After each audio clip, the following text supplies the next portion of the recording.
Meus irmãos, a paz do Senhor, estamos de volta. Hoje é nossa sexta-feira, culto de doutrina nesta igreja. E vamos fazer uma oração, como sempre costumamos fazer ao início de qualquer culto, de qualquer programação cristã. E logo a seguir vamos cantar o hino da harpa cristã 296. E posterior a este hino, estaremos lendo um texto da palavra do Senhor, do Evangelho segundo escreveu Lucas, capítulo 22, versículos 39 a 46. Então, oremos. Pai, em nome de Jesus, nós te rendemos graças por este momento que nos é concedido estar neste altar, Senhor, para mais uma vez adorar o Teu nome, mais uma vez, ó Pai, prestar este culto, ó Pai querido, em adoração a Ti. Ainda que, ó Deus querido, Teus filhos, membros desta congregação, não estejam presentes, mas, ó Pai querido, estão cultuando o Teu nome, porque Tu procura verdadeiros adoradores que Te adorem em espírito e verdade. E nós Te agradecemos, porque, ó Pai querido, a palavra que será ministrada, com absoluta certeza, Senhor, Teu Espírito estará aplicando aos nossos corações e seremos, ó Pai querido, nesta ocasião, edificados, exortados e consolados. Assim te pedimos, agradecidos somos, em nome de Jesus. Amém. Hino de número 296, no jardim. No jardim Jesus Cristo clamava, quando os ímpios o foram prender, e falando com o Pai suplicava, pelo cálice que ia beber. Com Jesus a minha alma deseja estar, no jardim em constante oração. Quando a noite chegar e o mal me cercar, quero estar em constante oração. Qual orvalho que dá vida às flores, assim é para o crente oração. Meus cuidados, tristezas e dores, Cristo as sabe por minha oração. Com Jesus a minha alma deseja estar, no jardim em constante oração. Quando a noite chegar e o mal me cercar, quero estar em constante oração. Jesus teve completa vitória, porque sempre viveu em oração. Muitos santos chegarão à glória, sob o manto da doce oração. Com Jesus a minha alma deseja estar, no jardim em constante oração. Quando a noite chegar e o mal me cercar, quero estar em constante oração. Renovados em forças seremos, nós teremos uma nova unção, e com Deus no jardim falaremos, se vivermos sempre em oração. Com Jesus a minha alma deseja estar, no jardim em constante oração.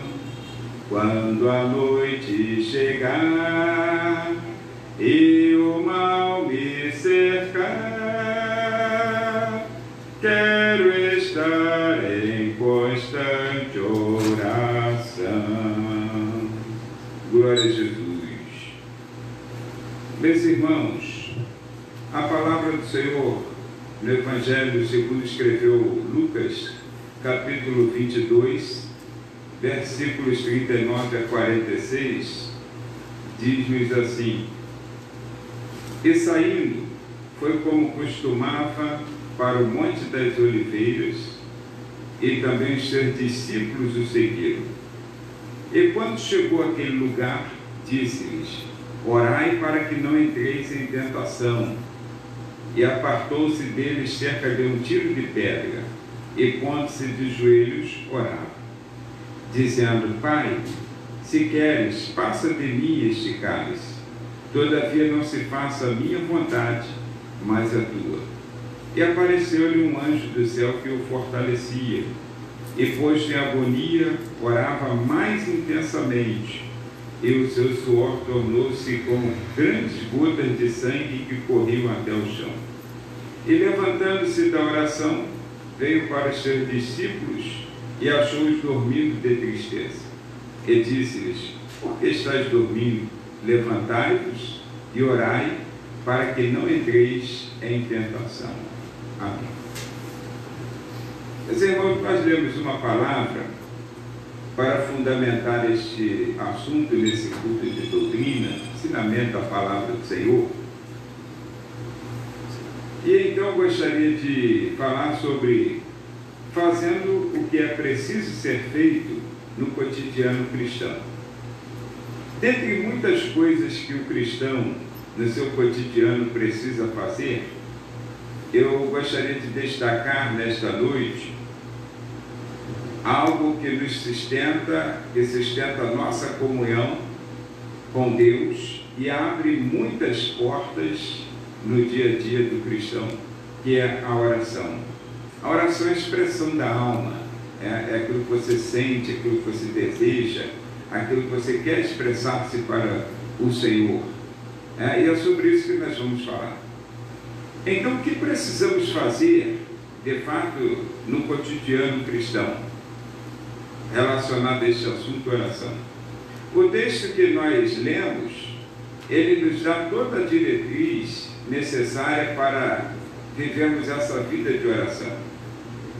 E no versículo de número 39, o que cada cristão precisa fazer no cotidiano é principalmente criar o hábito de orar, ou seja, tornar a oração um hábito. A palavra do Senhor nos diz, nós começamos a ler, dizendo que Jesus, saindo, foi como costumava ao Monte das Oliveiras. Quer dizer que ele já tinha tornado a oração um hábito na sua vida diária. Às vezes o que nos falta é tornar a oração como um hábito. Com os hábitos, nós devemos criá-los e devemos mantê-los em nossa vida. E a oração é uma delas, é um hábito que nós devemos criar, tornar essa oração um hábito para todos os dias da nossa vida. Até que ela chegue ao ponto de ser como a nossa respiração, algo que nós fazemos sem ao menos perceber que estamos fazendo. Então a oração ela se torna fundamental quando ela se torna um hábito na nossa vida diariamente. Então o primeiro versículo que nós lemos, o 39, nos mostra que Jesus tinha esse hábito e nos é ensinado então pelo seu exemplo que nós devemos tornar a oração como um hábito em nossa vida. A segunda coisa que precisamos fazer está no versículo de número 40, é orar preventivamente. Muitos de nós costumamos orar, não temos às vezes o hábito na nossa vida cotidiana. Às vezes oramos apenas alguns segundos e às vezes oramos apenas quando estamos passando por um processo difícil, como esse agora, que pessoas todos os dias, é claro que deve ser feito, mas todos os dias você ouve pessoas que talvez você nunca imaginasse que tivesse a vontade de orar, até pela sua forma de vida, sem nenhum julgamento prévio, mas aí você vê a pessoa falando em oração para sair de uma situação adversa que estamos passando.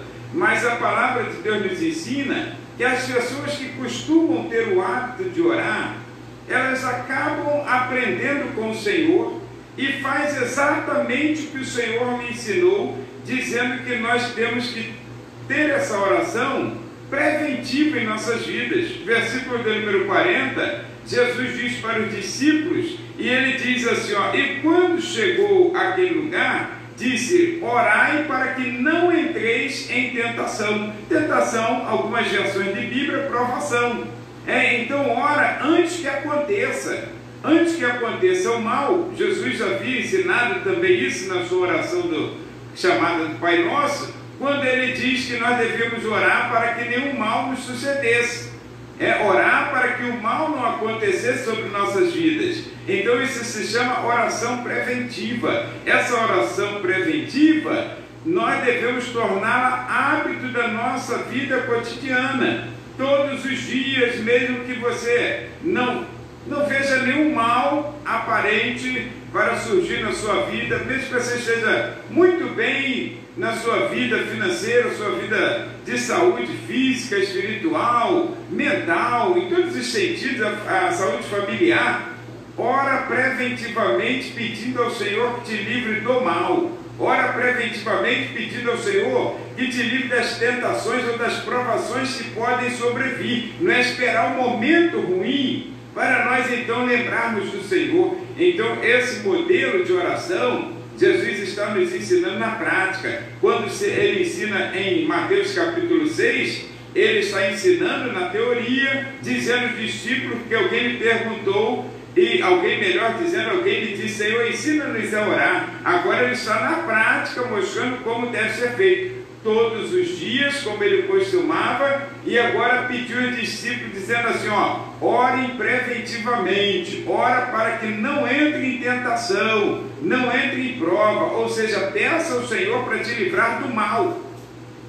Todos os dias, mesmo que você não esteja vendo a possibilidade do mal te atingir, mas todos os dias você vai pedir ao Senhor para te cobrir, para te guardar, para te livrar, para te dar livramentos futuros. Talvez você nem saiba o que possa acontecer, não tem ideia, mas mesmo assim pedir que o Senhor te livre. É a oração preventiva que está no versículo de número 40 que nós lemos. Então Jesus lhe disse, orai para que não entreis em provação, ou não entreis em tentação. Mas o terceiro ato que precisamos fazer no cotidiano cristão é aprender a orar secretamente. Jesus nos ensinou isso desde Mateus capítulo 6, como já citamos. Jesus nos ensinou agora na prática a palavra, lá em Mateus capítulo 6, ele disse para os seus discípulos, ele disse para os seus discípulos que eles deviam, versículos 5 e 6 de Mateus 6, eles deveriam entrar no seu quarto e orar, não para ser visto por homens, mas para ser visto por Deus. Às vezes nós oramos para ser visto por homens, sem querer julgar ou criticar quem quer que seja, mas inúmeras pessoas, elas sobem ao monte para orar, porque eu creio, eu já subi algumas vezes, e quando a gente se dispõe a subir monte, é por alguma razão especial. Ninguém sobe ao monte, faz um sacrifício desse, sem um motivo, sem uma razão. E às vezes nós estamos numa situação de provação, uma situação difícil, uma situação que nós queremos, uma batalha que queremos vencer, e nós então pagamos esse sacrifício, vamos subir ao monte para lá ter uma comunhão com Deus. Mas quantas pessoas estão subindo ao monte e faz selfie na oração? Ele se ajoelha e está fazendo selfie, como se fosse orando para que os homens pudessem ver. Jesus falou assim, olha, vocês quando estiverem orando, entra no quarto, não, como que ele dissesse, não para ser visto pelos homens, mas ser visto por Deus. E quando nós olhamos essa oração secreta, quando você entra no seu quarto, ninguém está te vendo, ninguém está vendo você de joelho dobrado, ninguém está vendo você chorando, ninguém está vendo você se angustiando na presença de Deus. Talvez as pessoas até achem que você nem ora, mas você está lá no teu secreto. Aí a palavra diz que Jesus fala assim: então vosso Pai também vê em secreto, mas responde em público. Ou seja, a tua vitória será visível a todas as pessoas que nem te viram orar. Então você precisa aprender a orar em secreto. Aí Jesus tinha ensinado isso na teoria, agora ele parte na prática. Quando ele chega, como era costume seu orar, e ele dá aquela chamadinha nos discípulos, a Bíblia nos diz então, nesse versículo que nós falamos, o 41, ele se aparta dos discípulos, diz: fica aí orando para que não entre em tentação, que eu vou mais adiante. Ele se aparta cerca de um tiro de pedra, eu não sei a que distância mensurar isso, né? Mas o tiro de pedra era a necessidade, a distância necessária que Jesus precisava se apartar, para estar a sós com o Pai. E então ele se aparta um tiro de pedra, a distância de um tiro de pedra, está escrito assim, e ele então começa a orar ao seu Pai lá em secreto. Um tiro de pedra, apartou-se sobre a distância de um tiro de pedra. Olha, e começou a sua oração em secreto. Os discípulos, para que essa oração ficasse registrada por Lucas, que não estava naquele momento, das duas uma: ou Jesus depois lhes falou o que aconteceu, ou então o Senhor lhe revelou, porque a palavra é por revelação, o que aconteceu naquele momento. Mas eles ficaram do lado de fora, quando Jesus começava a se angustiar e começava a clamar sobre a sua necessidade naquele momento. Escuta então o que eu vou te falar. Você está passando por uma tribulação. É um momento que nós entendemos que não é hora de você ficar contando para outras pessoas.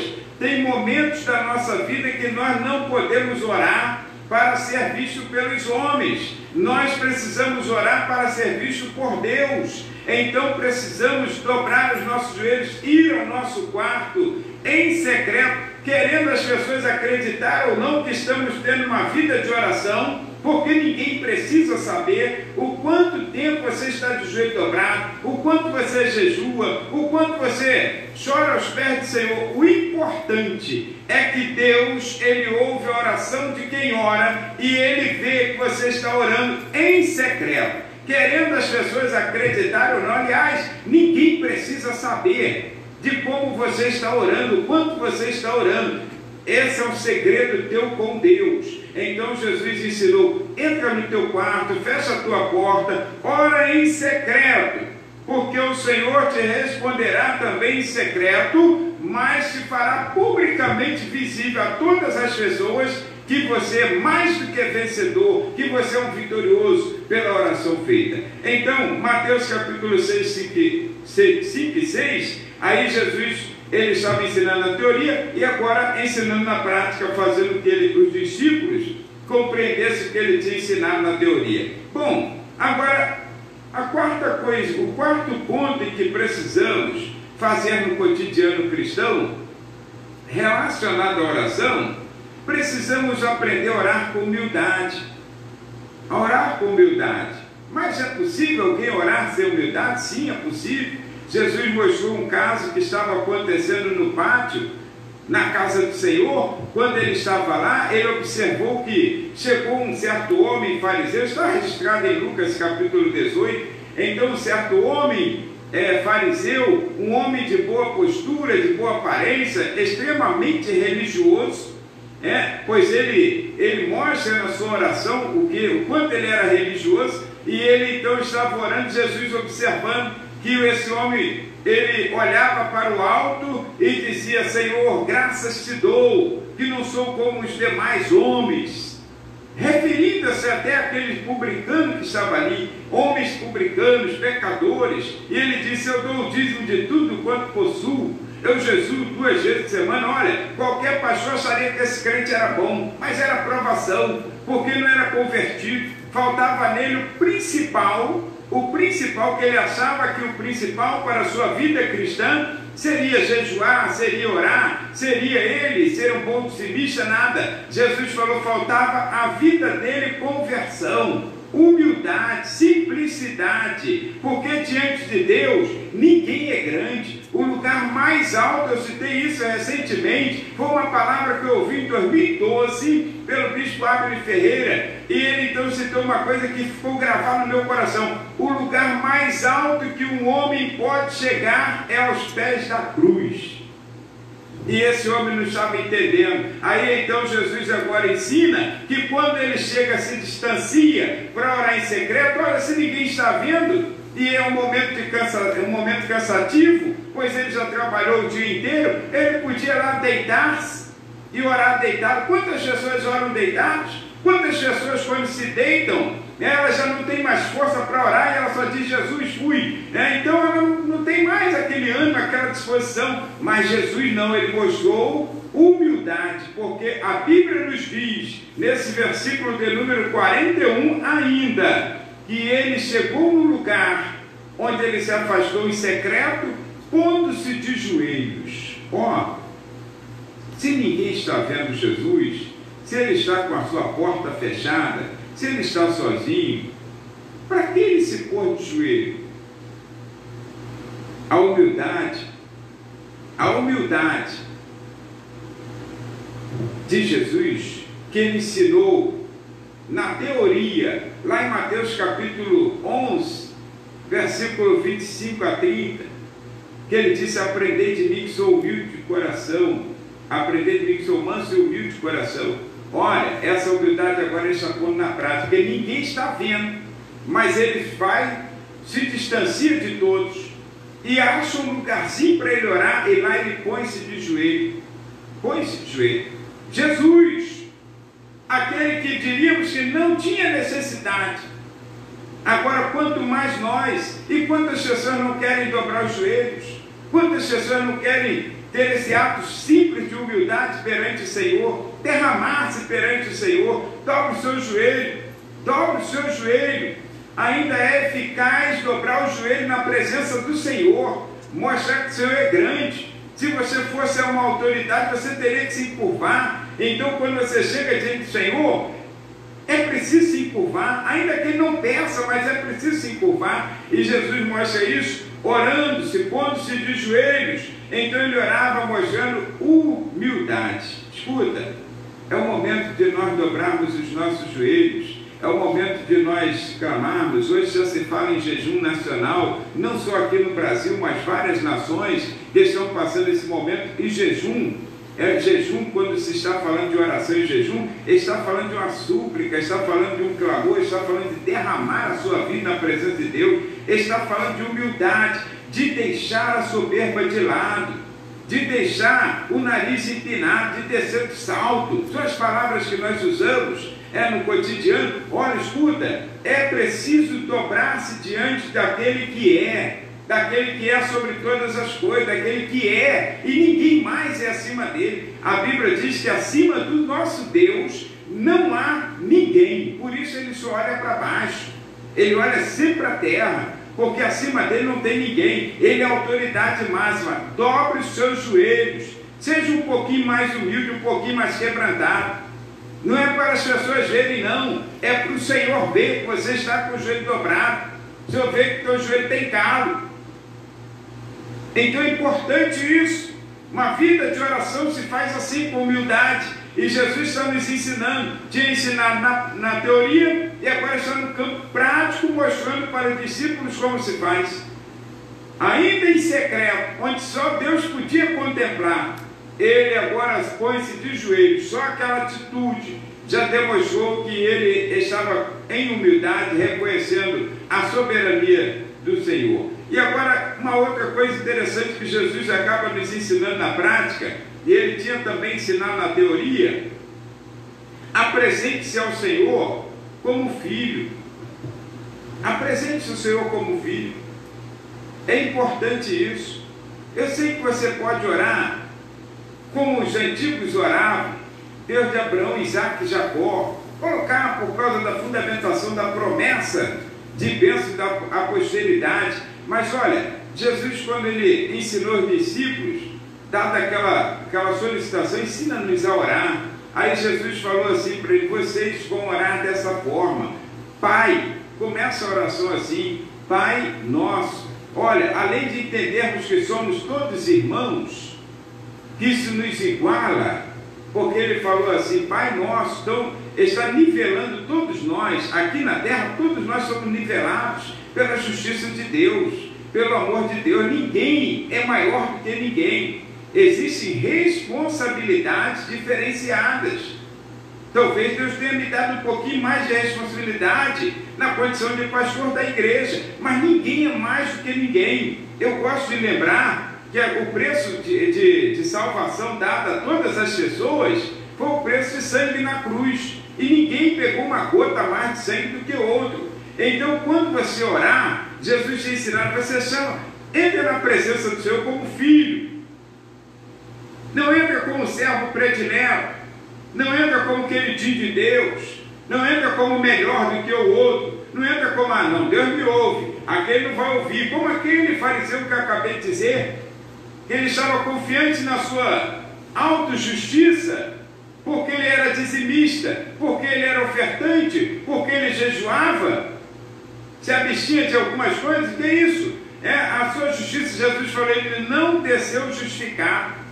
Mas o outro que orou posterior a ele e batia no peito com a cabeça baixa, em sinal de humildade, aí ele dizia assim, Senhor, tem misericórdia de mim que sou um pecador. E Jesus falou que ele fora justificado. Então entra na condição de filho, porque filho tem melhor autoridade que o pai. Se um filho de um vizinho ou uma pessoa que você não conheça lhe pedir alguma coisa, um brinquedo, alguma coisa, você nega, você diz que não tem condições, mas quando é seu filho, você dá atenção, porque filho tem maior autoridade. Aí Jesus falou, diga Pai, Pai Nosso, quer dizer, todos nós, livra-se dessa soberba de achar que é melhor do que quem quer que seja, de achar que Deus te ouve porque você é melhor, que você faz mais. Deus não está olhando para isso não. Deus chamou cada um com responsabilidade, mas todos são nivelados pela sua justiça. O Senhor ensinou isso. Tem gente que acha que porque ele faz parte disso, que ele tem esse cargo, esse dom, aí então ele é melhor perante Deus. Nada disso.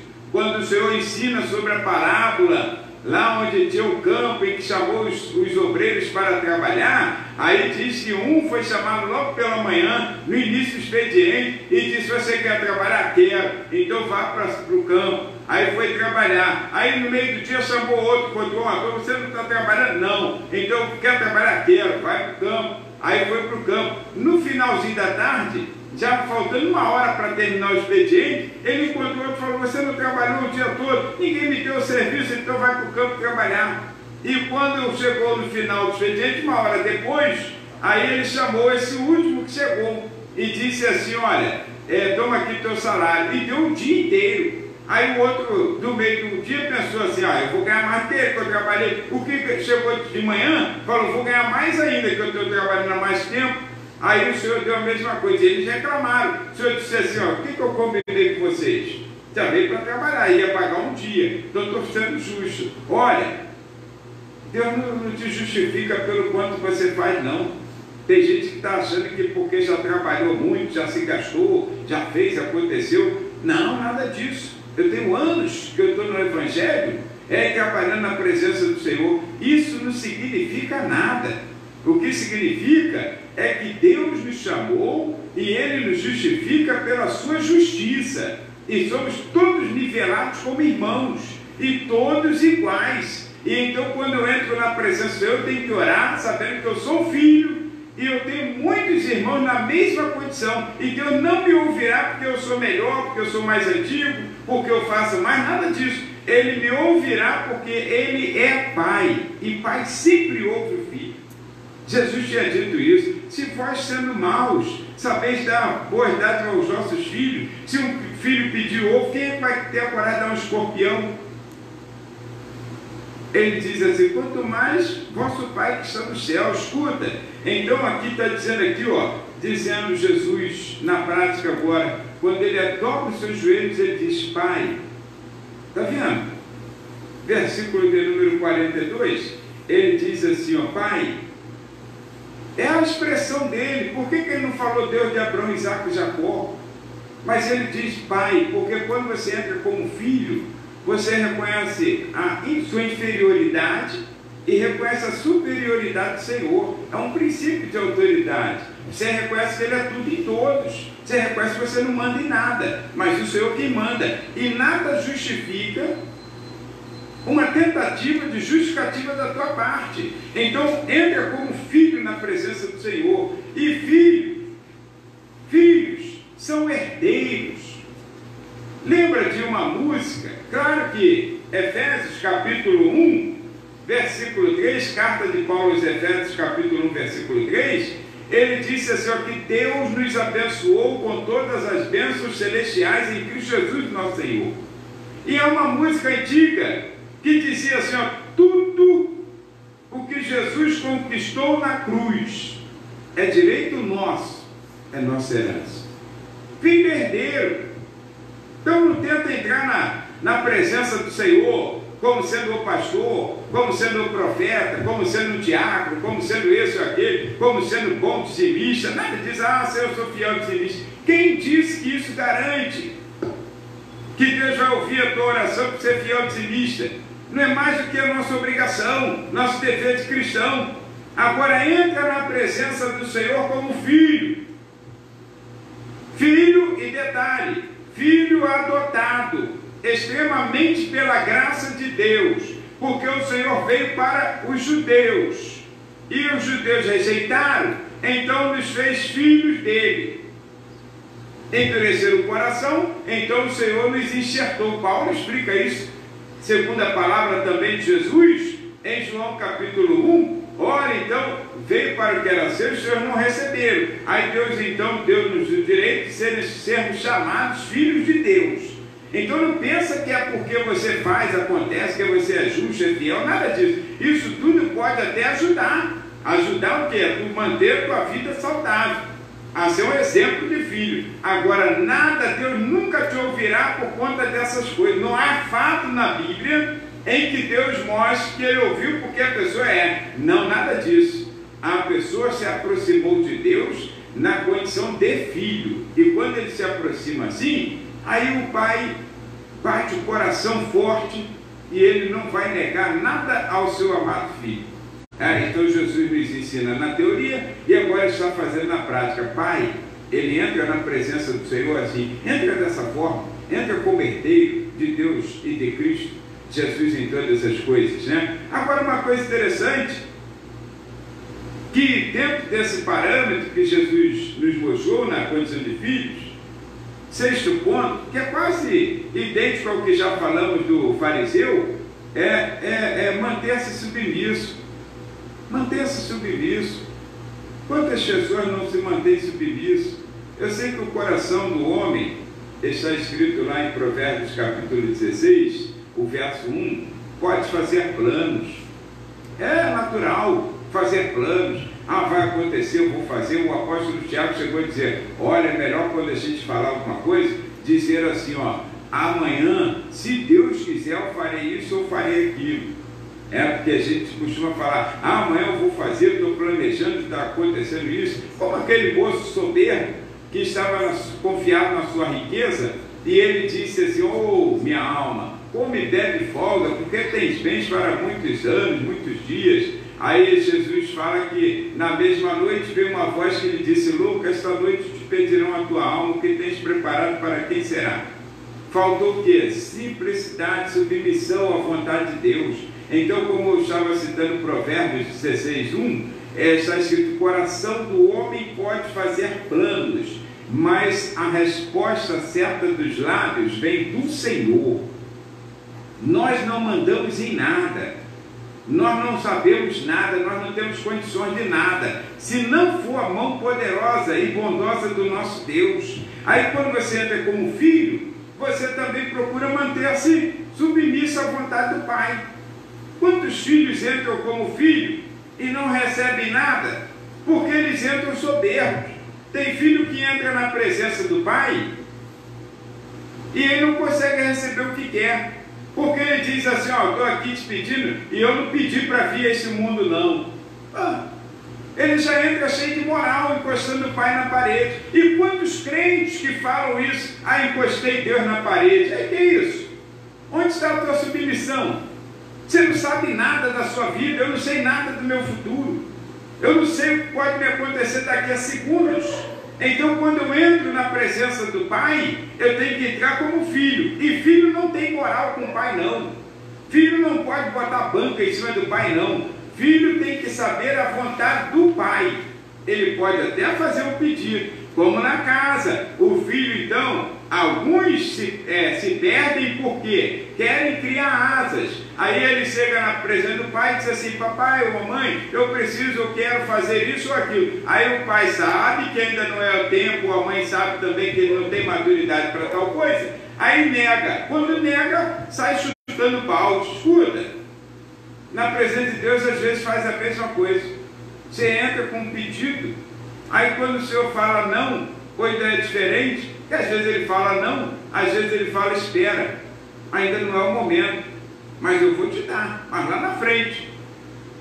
Porque você, quando faz um pedido ao pai, você espera que ele esteja pronto para te dar o que você pediu, mas o pai também espera, quando ele quer dar, que você esteja pronto para usar, para usufruir daquilo que ele te deu. E às vezes não está, às vezes não está maduro. Se uma criança te pede, é teu filho, mas chega lá diante de ti, com 6 anos de idade, aí te pede 100 reais, você dá?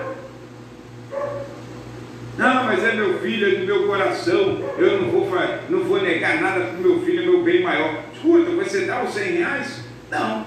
Mas por que você não dá? Porque a criança não merece? Porque não está preparada para receber. Então, para usar aquilo ali, para administrar aquele valor, aquele quantitativo, aí você espera no tempo certo, você vai dar. Agora, deixa eu lhe dizer uma coisa. Deus, quando nós entramos com submissão, Ele nos concede qualquer coisa.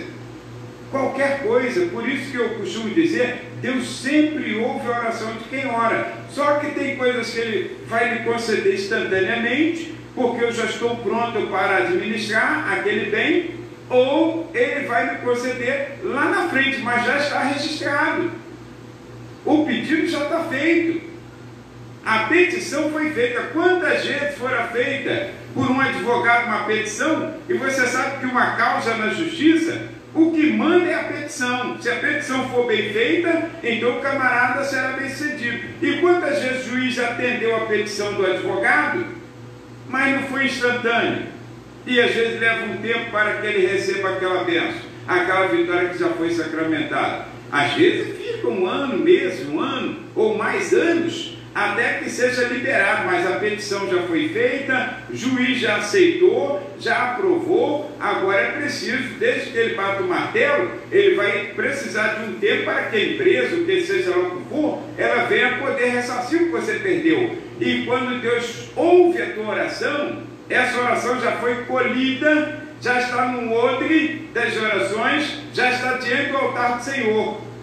Mas há um momento em que Deus te responderá. Por isso que orações às vezes são instantâneas e às vezes prolongadas. Tem orações na Bíblia que foram instantâneas. A pessoa orou e Deus logo respondeu. Mas tem orações na Bíblia que foram demoradas. A de Daniel, por exemplo, levou 21 dias. Aí, capítulo 7, e quando o anjo chegou com a resposta, o anjo disse assim: Daniel, a tua oração foi ouvida desde o primeiro dia em que aplicaste a orar. Oração que são respondidas depois de 1000 anos, depois de 2000 anos, e tem uma que eu te garanto, feita por Jesus, que ainda não foi respondida, que é aquela que ele disse, orou para o Senhor no capítulo 17, querendo que a igreja estivesse, mas no arrebatamento estaremos. Vai acontecer, tem mais de 2000 anos, mas a oração já foi atendida, agora a resposta vem. Então deixa eu lhe dizer uma coisa: não entra com soberba, entra com humildade e entra com submissão. Submissão, porque Jesus falou assim: Pai, se queres, que submissão, se o Senhor quiser, se for a vontade de Deus. Aí ele ainda disse assim: todavia, porque a vontade dele ele expressou, a minha vontade é essa, é me livrar dessa situação. Todavia, não seja feita a minha vontade, e sim a tua. Como é que está a tua oração? Está pedindo alguma coisa e ainda está reclamando que Deus não te deu? Ué, e a vontade de Deus? Ah, eu pedi que o Senhor abriu uma porta de trabalho e Ele não abriu até agora. Todas as orações feitas no altar do Senhor, todas elas são ouvidas. Agora, existe um processo entre o ouvir e o liberar a bênção de Deus. A petição foi feita. A petição feita em nome de Jesus não tem como o Senhor negar. Só que existe um processo nessa petição até que a resposta venha. Agora você tem que ficar atento, tem que ficar seguro, tem que ficar firmado naquilo que Deus falou. Não pense que é assim no estalar de dedos. Algumas orações são instantâneas. George Miller, ele é conhecido como homem que orava. Quando você puder, leia a biografia dele. Teve mais de 50.000 orações respondidas. E alguém um dia ele entrevistando, já ele bem idoso, aí disse assim: mas como é isso, ter mais de 50.000 orações respondidas? Aí ele disse assim: não presumas, essa é a palavra dele, não presumas que todas as minhas orações foram prontamente respondidas. Umas foram instantâneas e outras levaram anos e mais anos para que fosse respondido. Mas ele sabia que quando ele tinha orado, Deus já tinha assinalado a vitória dele.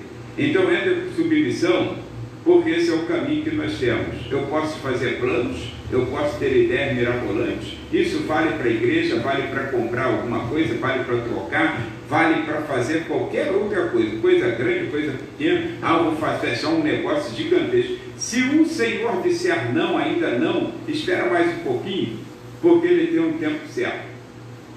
Deus tem tempo certo para todas as coisas. Teve tempo certo de levar Daniel à Babilônia, teve tempo certo de levar José para o Egito, teve tempo certo de agir, teve tempo certo de fazer com que José chegasse do Egito e fosse ao palácio, porque se fosse antes não daria certo. Assim como Daniel, teve tempo certo de Daniel ser apresentado diante do rei Nabucodonosor e depois viver a vida toda como um dos ministros do rei. Olha, Deus tem tempo certo para fazer tudo. Orações instantâneas, claro, tem exemplo na Bíblia, sim, tem exemplo. A Bíblia nos diz que quando Neemias entrou na presença do rei e ele estava com o coração entristecido, e a palavra diz que o rei disse assim: Neemias, o que está acontecendo contigo? Aí ele fala assim: logo naquele momento eu orei ao Senhor. Olha, em pensamento ele orou ao Senhor. E quando ele acabou de falar com o rei lhe deu carta branca, autoridade para fazer o que ele precisava fazer. É isso, tem orações que são instantâneas, tem orações que levam um pouquinho mais de tempo, e tem orações como essa de Jesus no capítulo 17, João, que eu já citei, que já tem mais de 2000 anos, mas há de ser respondida com o arrebatamento da igreja. Deixa eu lhe dizer uma coisa. Então esse é o sexto ponto que você precisa para uma vida de oração no cotidiano. Precisamos fazer isso, manter-nos submissos diante do Senhor, a exemplo de Jesus, no versículo 42 de Lucas 22. Bom, o ponto 7 que eu tenho aqui, irmãos, isso precisamos fazer. Acredite na eficácia da oração. Não adianta uma pessoa orar sem acreditar na eficácia da oração. Alguém, uma certa feita, contou que uma igreja no Nordeste, naquela época da grande seca, ainda tem algumas áreas secas, né, com intensa seca, mas grande parte dos problemas foram resolvidos pelo governo atual. Então, mas naquela época da grande seca, uma igreja, o pastor disse assim: irmãos, amanhã nós vamos nos reunir com uma reunião de oração e fazer oração para que Deus faça chover sobre a nossa terra. Então a igreja está convocada a tal hora, vir para a igreja, vir para a casa do Senhor, para nós orarmos intensamente e orar para que Deus faça chover sobre a terra. Quando foi no dia seguinte, apenas um menino estava com guarda-chuva. Só uma pessoa acreditou que ia chover. Ninguém mais acreditou. Foi todo mundo orar para que houvesse chuva e ninguém levou guarda-chuva.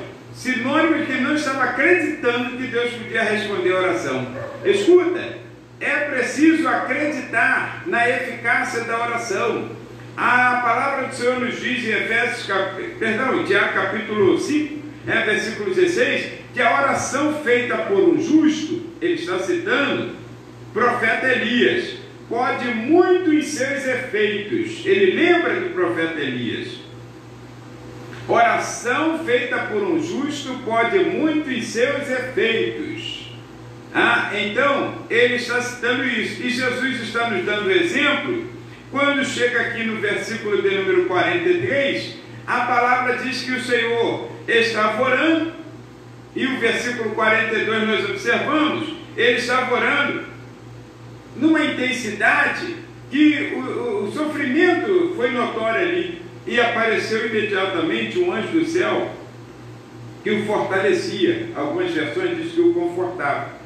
Então apareceu um anjo do céu que o fortalecia. Deixa eu lhe dizer, acredite na eficácia da oração. Não tem uma oração de um justo, de uma pessoa justificada pelo sangue do Cordeiro por meio da fé, como diz Romanos capítulo 5, não tem uma oração feita por um justo que ela não tenha eficácia, que ela não tenha efeito positivo. Toda oração feita por um justo tem resposta positiva de Deus. Até o não de Deus momentâneo é positivo para nós, porque Ele sabe que é melhor para nossas vidas. Agora acredite, vai orar? Acredite na eficácia da oração. Não adianta você orar não acreditando.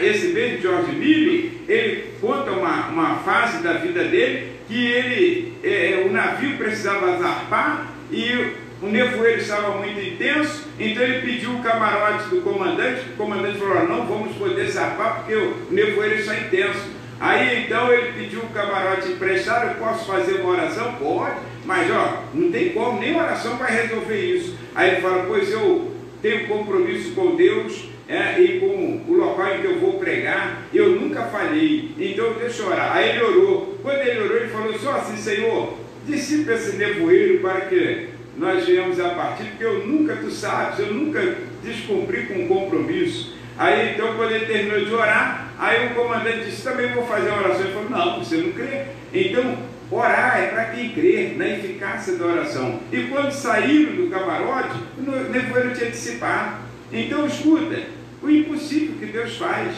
você precisa crer. Aos olhos daquele moço de Elias, que era um aprendiz, vamos relevar, ele disse assim: olha, eu vejo uma nuvem pequena, longe, do tamanho da mão de um homem. E Elias disse assim: então vamos que vem chuva. Então, crê na eficácia da oração. Crê na eficácia da oração. A oração feita por um justo pode muito seus efeitos. E por último, para nós encerrarmos esse assunto, versículo de número 44 nos mostra que devemos orar com intensidade. Às vezes dá um desânimo de orar, às vezes dá uma vontade de parar, às vezes a gente pensa assim: meu Deus, eu acho que Deus não está me ouvindo, a minha oração não está passando do teto. Eu sei, a gente bate uma frieza assim, um desânimo, uma vontade de desistir de orar. Mas o versículo 44 nos mostra: ore com intensidade. Sabe por quê? Porque a palavra do Senhor diz aqui, que Jesus, depois daquela situação de sofrimento, a eficácia da oração não teve uma resposta como a que ele queria no coração, que era livrar-se daquele mal vindouro, daquela situação da cruz do Calvário, mas foi feita a vontade do Senhor. E para ele entender a vontade do Senhor, um anjo logo desceu, mostrando que a oração dele estava sendo ouvida, e o confortava, o encorajava para aquela situação. Agora, quando ele é encorajado, aí a Bíblia diz assim, versículo 44, irmãos, e posto em agonia, orava mais intensamente. Quer dizer, olha com intensidade. Eu fecho esta palavra com uma frase de Spurgeon, um grande pregador, respeitado entre nós cristãos de todas as denominações, que já ouviu falar desse nome, Spurgeon, Charles Spurgeon. Ele dizia assim: olha, se quisermos prevalecer na oração, é preciso orar. Deus te abençoe. Vamos orar.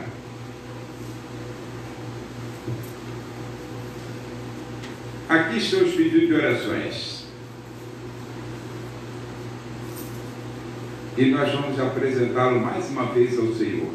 E eu creio que o Senhor, enviando uma resposta de paz a cada coração, a cada vida que aqui está representada neste altar.